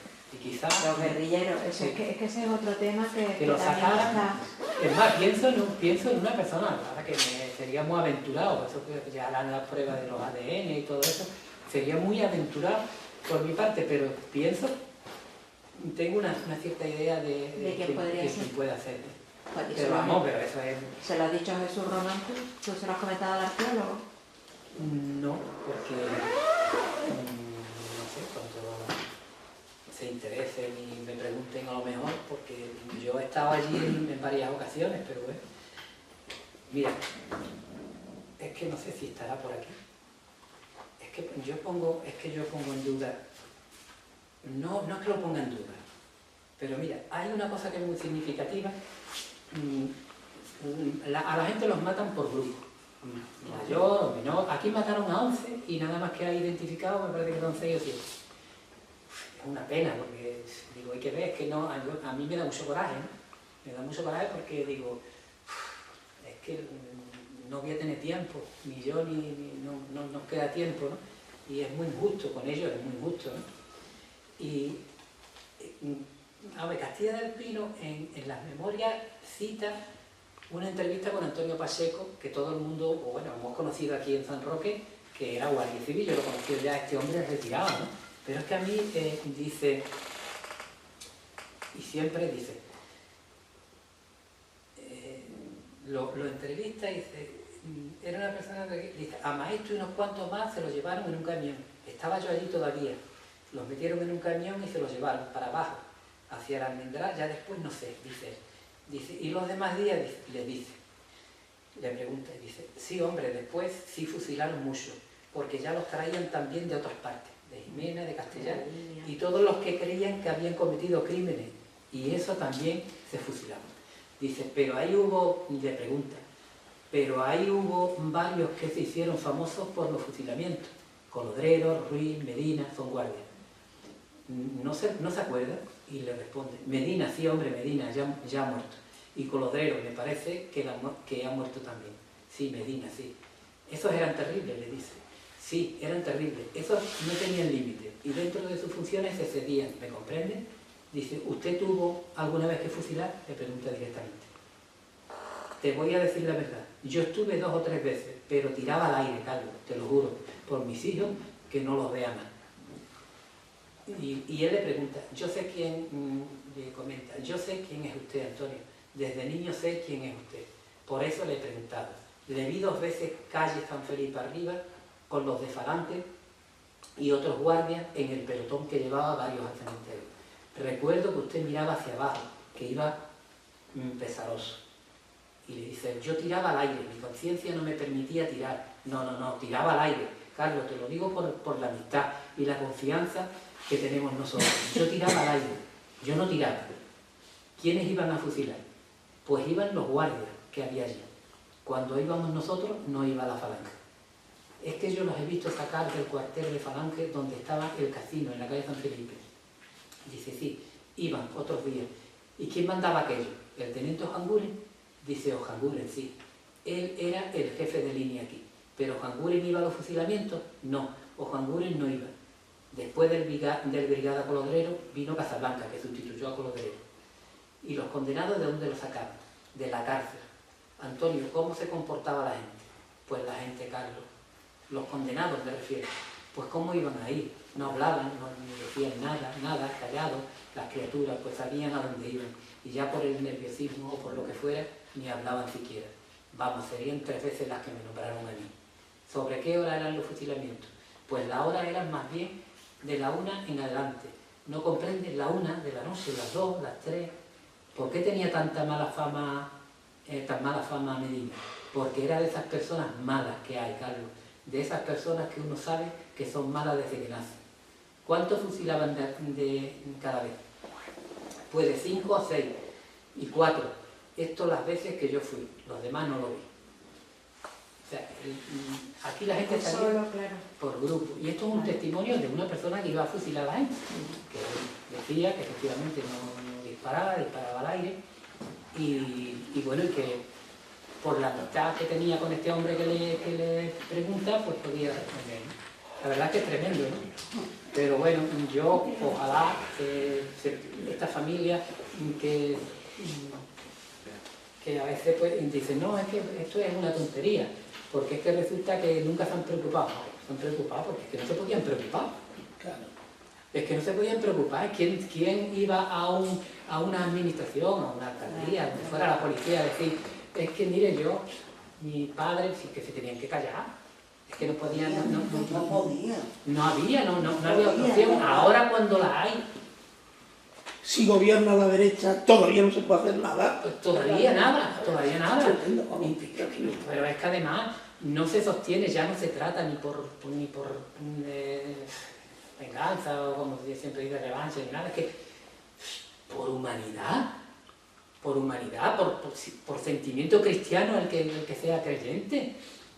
Joder, tú no quieres sacar los restos de tu abuelo, de tu padre, de tu bisabuelo, que ya cada vez van quedando menos personas que puedan moverse para ese tipo de cosas y darle una sepultura honrosa, joder. Dice, no, es que también mataron, pues claro que mataron, yo no lo he negado nunca. Aquí están los nombres de los que mataron los republicanos. Hay una gran diferencia. Es que las personas que mataron, yo los he conocido, los monumentos, tú vas a una catedral y te vienen los nombres, y José Antonio presente, y esto y lo otro, pero sí que estamos hablando de la gente que muchas veces sienten la frustración, ¿no? De decir, es que no doy más, decir, no puedo, de impotencia, de dar la satisfacción de muchas personas que me preguntan, digo, yo hasta donde puedo le ayudo, pero no sé más, no sabemos, que no sabemos exactamente el número, sabemos que ya por lo pronto son más de 100. Y hasta no hace nada estaban los nombres de los fusilados de la derecha, de la familia Rodríguez, estaban los nombres con un homenaje y un enorme mosaico con un Cristo, y allí estaban puestos. Y que yo sepa, en ningún momento nadie hizo ningún atentado contra eso, que era un monumento de muertos lamentables, sin duda, pero que no eran ni siquiera la 10ª parte de la otra parte. Pero eso eran los mártires. Que estaban Esos eran enterrados. los mártires. ¿Qué es la diferencia entre los Tú mártires? veías, tú vas y te pones por muertos por Dios y por España. Los demás ni por Dios, ni por España, ni nada. Los demás eran los rojos, la horda marxista y bueno, pues, además, yo que sé, que de gente No eran personas. no eran personas. Pero eso se lleva hasta los extremos del lenguaje. No eran personas. Hasta el lenguaje se lleva, porque el que era de derecha era un caballero mutilado, mientras que era el de izquierda era un lisiado de mierda.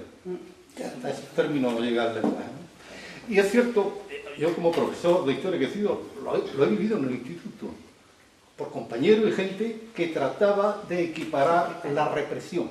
Es que por los dos bandos iba represión. No es cierto, no es cierto, no es cierto. En el bando republicano se cometieron desmanes y asesinatos en el calor de los acontecimientos incontrolados.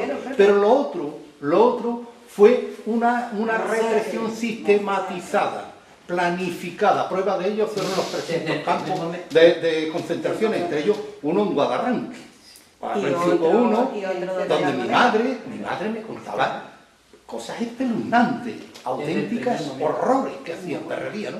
De hecho, el último barracón que quedaba lo tiraron hace unos años, que yo le saqué fotografía, y estaba, porque iban a hacer la rotonda donde está el barco. Ahí estaba uno de los barracones. Tengo yo la fotografía. A mí me han contado Y también. el caso de Eugenio López Rojas, en Guadarranque hubo 2 fusilados. Uno fue un gañán del Cortijo Rocadillo, que era de izquierda, y que una de las racias de Falange llegaron al Cortijo, lo metieron en la porquería, le pegaron un tiro y lo dejaron allí entre los cerdos. Y el otro fue Eugenio López Rojas, que nadie se lo explicaba, pero claro, era un señor de derecha, era el alcalde pedáneo efectivamente, y era el único voto de la seda que hubo en Guadarranque. Todos los votos eran del Frente Popular, este era de la seda. Y cuentan la leyenda, mi padre me lo contaba, la leyenda que había dicho, no sé si es cierta o no, de que lo mataron, siendo de derecha, lo mataron, porque este tenía una cantina justo a la orilla del río donde luego estaría Cartella. Y dicen que tuvo una discusión con el sargento de la Guardia Civil, de los carabineros, no sé qué, y en venganza dicen que este sargento le metió un pasquín de la CNT entre las botellas y lo denunció a Falange. Entonces llegaron y lo asesinaron, siendo de derecha como era, ¿no? La familia, hay muchos familiares de él que están tratando Sí, de sí, conseguir información respecto de él, porque claro, es que era inexplicable, porque el hombre no... Pero además, mira, Pero el hecho de ser republicano, aunque fuera de derecha, para ellos era ya sí, lo mismo. Lo que pasa es que además después hay una gran diferencia también, que no lo podemos olvidar, y es que es una rebelión contra el orden constitucional, Eso es lo más importante. contra el Frente Popular, porque ellos se amparan, las personas que provocaron eso se amparan en que había una revolución. Había ganado el Frente Popular, además con un programa moderado. Entre ellos estaba la amnistía para los presos de Asturias. Era un programa moderado, absolutamente moderado. Incluso se rechazó de incluir la privatización la nacionalización, perdón, de la banca, que la proponían el sector del Partido Socialista de Álvaro Caballero, y no se incluyó.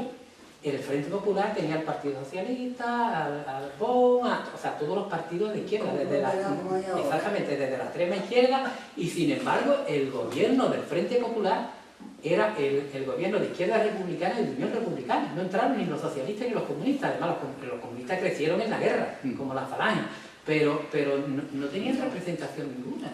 Prácticamente, vamos, tenían representación en el Parlamento, pero no tenían representación.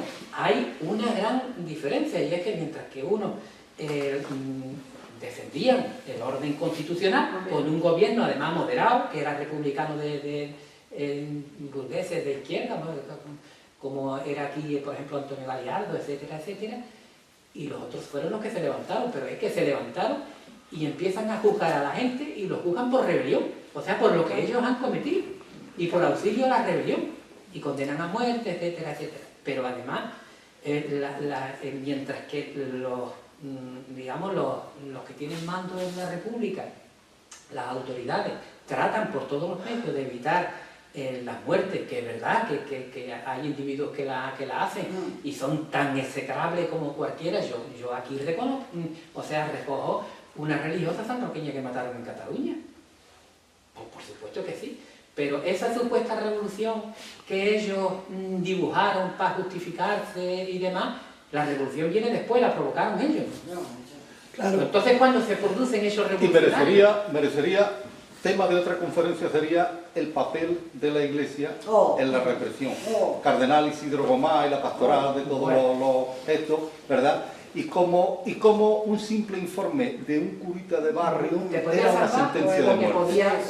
Como le dijera, este era un individuo que nunca venía a misa y votaba al Frente Popular, eso equivalía a la muerte. Y eso se hizo muchísimo. No todo el mundo yo tuve un tío que fue oficial de la República. Y bueno, al final pues, pasó por un campo de concentración, él al final tuvo que entregar las tropas en Granada cuando se perdió la guerra y demás, y la bandera republicana la metieron en una caja de ametralladora y en la sierra la guardaron para no entregarla.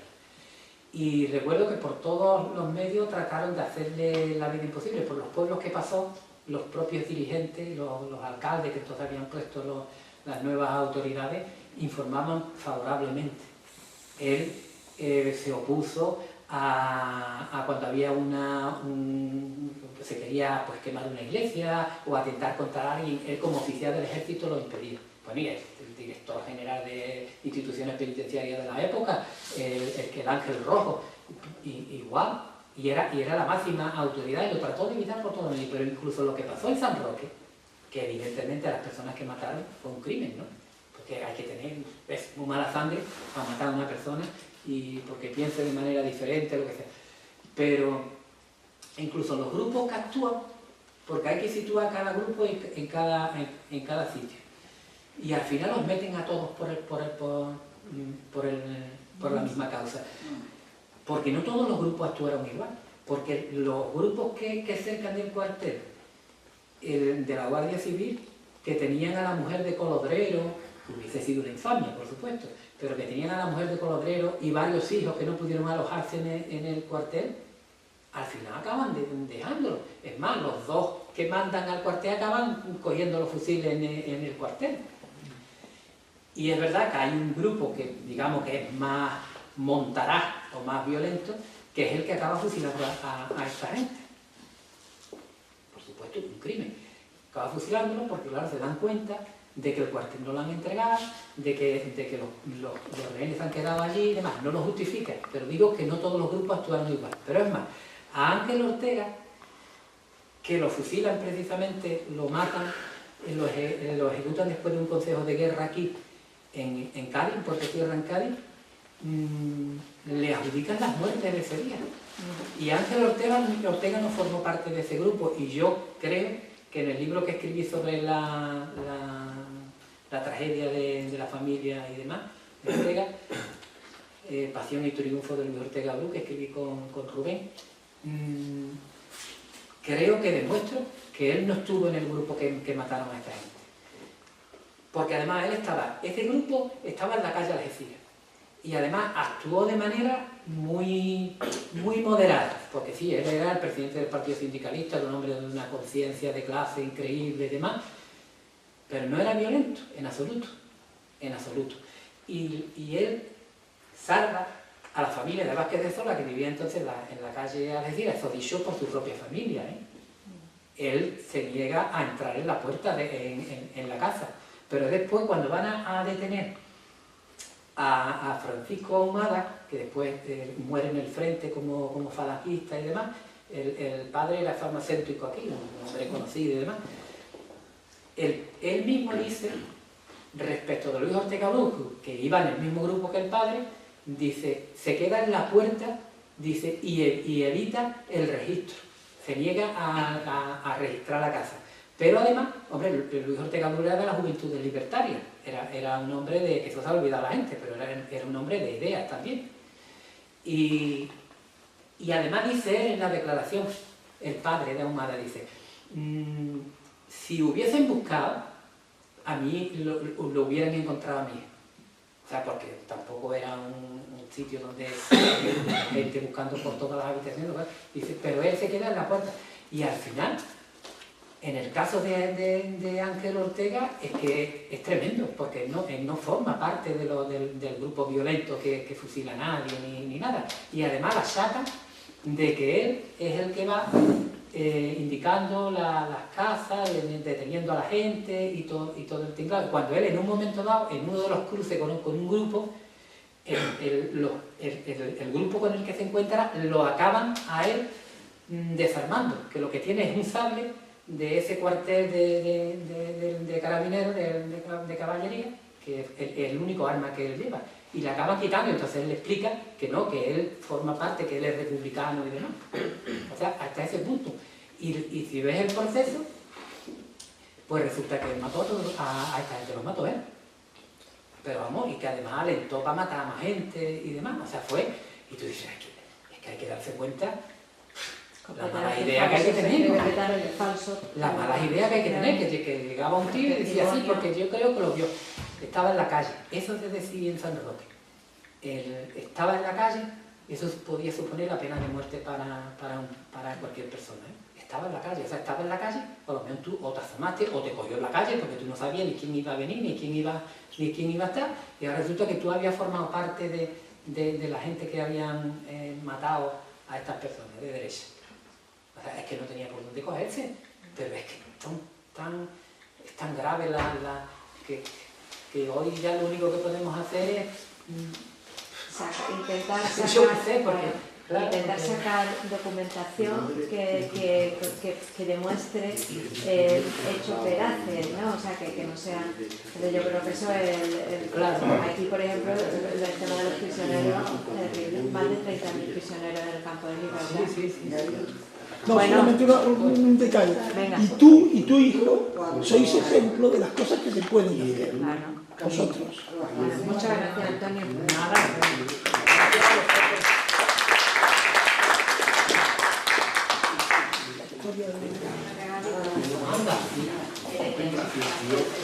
Pues sí. Esta placa la enseñó Juan Manuel y ahora la está...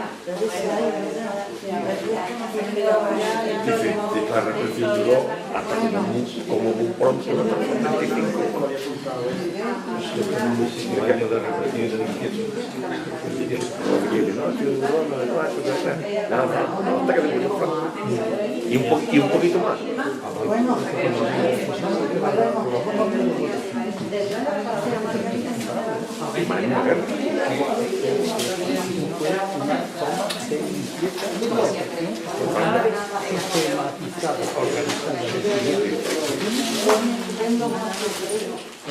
Ya, Yamato, la otra parte del país.